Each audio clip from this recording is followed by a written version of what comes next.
네, 성남 FC 사건 관련 기자회견문 낭독하겠습니다. 검찰의 위법 행위를 고발합니다. 검찰은 성남 FC 사건에서 수사검사를 재판에 참여시켜 직무 관할을 위반한 위법을 저지르고 있습니다. 성남 FC 재판에서 검사 자격 논란이 뜨겁습니다. 검찰청법 제5조 검사의 직무 관할은 검사는 법령에 특별한 규정이 있는 경우를 제외하고는 소속 검찰청의 관할 구역에서 직무를 수행한다고 규정하고 있습니다. 검사는 군인의 위수 지역과 같은 직무 관할이 있는데 토지 관할 지리적 위치를 직무 범위로 정해서 소속 검찰청 지휘를 받고 직무를 수행하도록 한 것입니다. 성남FC 사건은 검찰이 성남FC가 적법하게 계약을 하고 광고비로 받은 돈을 후원받았다고 억지를 쓰고 더욱이 100% 성남FC에 입금되었고 이재명 대표에게 한 푼도 간 사실이 없음에도 제3자 뇌물을 억지로 엮어서 무리하게 기소한 사건입니다. 현재 이재명 대표는 서울중앙지방법원에 기소되어 재판을 기다리고 있는 중이고 성남FC 전 대표와 기업인 등 7명은 성남지원에 기소되어 재판 진행 중입니다. 2024년 초에 성남FC 사건 재판장이 바뀌었고 당연히 성남지청 소속 검사들이 재판에 참여하는 것으로 생각했는데 그게 아니고 전국의 검사들이 와서 재판에 참여하고 있어서 문제 제기를 했지만 검사들은 문제없다고 뻗대며 지금까지 공방이 이어지고 있습니다. 어제 공판에서 변호인 측이 사건을 수사한 검사가 재판에 관여하는 것은 문제가 있고 적법한 직무대리 발령이 아니라면 소송 권한 없는 검사가 한 소송 행위는 원칙적으로 무효로 봐야 한다고 했습니다. 이에 검사 측은 수사한 검사가 재판에 참여한 것은 효율적 재판 유지를 위해서이고 검사 파견은 관행으로 문제없다는 식의 궤변을 늘어놓았습니다. 재판장은 검찰청법 제5조가 가장 중요한 쟁점이다. 만약 직무대리 발령이 적법하지 않다면 법률 위반이다. 정승원 검사가 가장 큰 문제다. 하루짜리 발령이 과연 적법한지 의문이다. 는 취지의 입장을 밝힌 것으로 전해졌습니다. 재판장은 검사의 직무 관할 규정을 위반한 것으로 판단하는 것 같습니다. 대등한 소송 당사자인데 변호인의 경우도 변호사라고 해서 아무나 재판정에 와서 소송을 대리할 수 없습니다.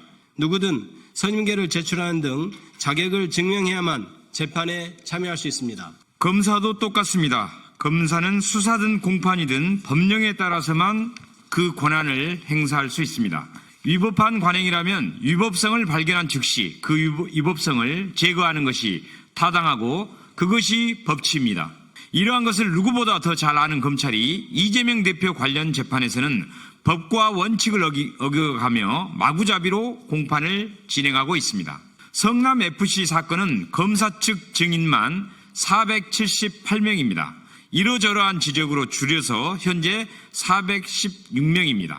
현재까지 증인신문 완료가 고작 10여 명입니다. 무죄에 나올 게 뻔한 재판에 이재명 대표를 괴롭히려는 목적으로 관련 사건에서 검사 측이 증인을 478명 신청한 것입니다. 이러한 재판 지연의 책임이 검찰에 있음이 명백함에도 국민의힘 의원들은 마치 이재명 대표가 재판을 지연시키고 있는 것처럼 국민을 속이고 있습니다. 검찰은 재판을 지연시키고 검찰청법을 위반하면서까지 검사들을 재판에 동원하고 있습니다. 이쯤 되면 검찰 자체가 흉기입니다. 검찰은 즉각 위법 행위를 중단하기 바랍니다. 쌍방울 대북송금 사건 조작, 김성태는 이재명 지사를 단 한 차례도 만나거나 통화하지 않았다. 쌍방울 그룹의 대북송금은 경기도 및 이재명 지사와 무관하다는 증언이 나왔습니다. 민주당 검찰독재대책위원회는 정치검찰의 사건 조작을 입증하는 새로운 증거를 공개합니다. 검도기가 김성태 쌍방울 회장 측 핵심 측근 인사의 녹취록을 확보했습니다. 이 측근은 김 회장이 어머니라 부르는 인물 중 한 분이며 조카들과 함께 쌍방울의 전주입니다.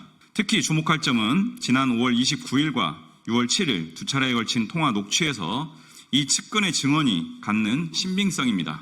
첫 번째 통화 내용이 언론 보도된 후 이루어진 두 번째 통화에서 이 측근은 김성태 회장 관련 보도가 과도했다며 강하게 항의합니다. 자신의 발언이 김 회장에게 불리하게 방송에 활용된 것에 분노를 표시했습니다. 주목할 점은 보도된 내용의 사실관계에 대해서는 전혀 이의를 제기하지 않았다는 점입니다. 이는 첫 번째 통화에서 증언한 내용들이 모두 사실이었음을 반증합니다. 동시에 이 측근이 김성태 회장과 매우 가까운 관계임을 다시 한번 입증합니다. 녹취록에서 드러난 사실은 크게 세 가지입니다.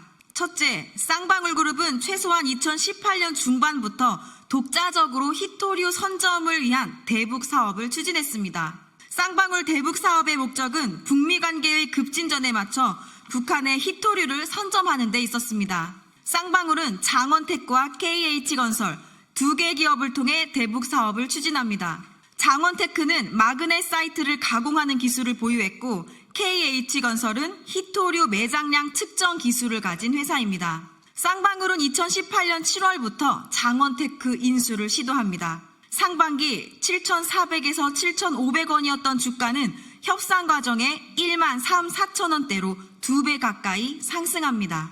베트남 현지 공장 실사도 진행했고 안진 회계법인과 12억 원의 계약을 체결했으며 9억 원은 선입금했습니다. 쌍방울은 KH그룹과 함께 EXT도 인수합니다. 이 EXT는 KH건설로 나중에 사명 변경을 합니다. 1심 법원은 2018년 12월 이화영의 권유 이전에는 쌍방울그룹이 대북 사업을 할 의사나 능력이 없었다고 판단했습니다. 잘못된 판단입니다. 녹취록에 따르면 이미 그 이전부터 쌍방울그룹이 독자적인 대북 사업을 추진하고 있었습니다. 특히 쌍방울은 히토류뿐만 아니라 다양한 대북 사업을 준비합니다. 북한 냉면 식당인 옥류관을 서울에서 열 계획도 수립합니다. 쌍방울의 대북 사업은 경기도 및 이재명 지사와 전혀 무관합니다. 더구나 쌍방울은 히토류 선점을 위해 북한과 교섭을 위한 중국 현지 사무실도 설립합니다. 인력과 실무를 책임진 당사자로 최땡땡이라는 실명까지 등장합니다. 최 씨는 김만배의 출소 때 오토바이로 김만배를 빼돌려 일명 헬멧맨으로 불린 사람입니다. 북한의 히토류 선점을 위한 쌍방울 대북 사업은 경기도와 하등 상관이 없고 이화영은 당시 쌍방울이 여야 정치권 양측에 보험을 두는 차원에서 사회이사로 채용했을 뿐이며 사건이 얽히고 설킨 틈에 검찰의 조작에 의해 이재명 지사와 연결되었을 뿐입니다. 무엇보다 김성태와 이 대표가 사실은 얼굴 한 번 본 일이 없고 통화도 하지 않았다는 증언은 가히 충격적입니다. 셋째, 검찰의 짜맞추기 수사를 입증합니다. 증언에 따르면 김성태 회장이 원치 않게 제3자, 즉 이재명 지사를 연루시키게 된 것이며 이는 검찰의 강압수사 때문이라고 밝혔습니다. 검찰은 김성태를 상대로 징역 10년, 20년 살고 나오면 기업들이 다 망가질 것이라고 압박을 했다는 증언도 나왔습니다. 검찰이 온갖 그물망을 다 씌운 것이며 이화영 때문에 걸려들었다는 것입니다. 이재명은 쌍방울의 히토류 사업을 위해 한 발도 움직일 사람이 아니고 쌍방울과 아무 상관이 없다고 증언합니다. 결국 검찰이 유일하게 이재명 당시 경기지사와 연이 닿는 이화영 전 부지사를 고리로 사건을 조작했다는 것입니다. 이제 정치검찰은 이재명 대표에 대한 정치적 기소를 즉각 중단해야 합니다. 법원은 오늘 더불어민주당 검찰독재 대책위원회가 공개한 새로운 증거를 면밀히 살펴야 합니다. 더불어민주당 검찰독재 대책위원회도 새롭게 공개된 실체적 진실의 규명에 최선을 다할 것입니다. 아울러 왜곡과 조작 수사로 일관한 관계자들에 대해서는 끝까지 책임을 묻겠습니다.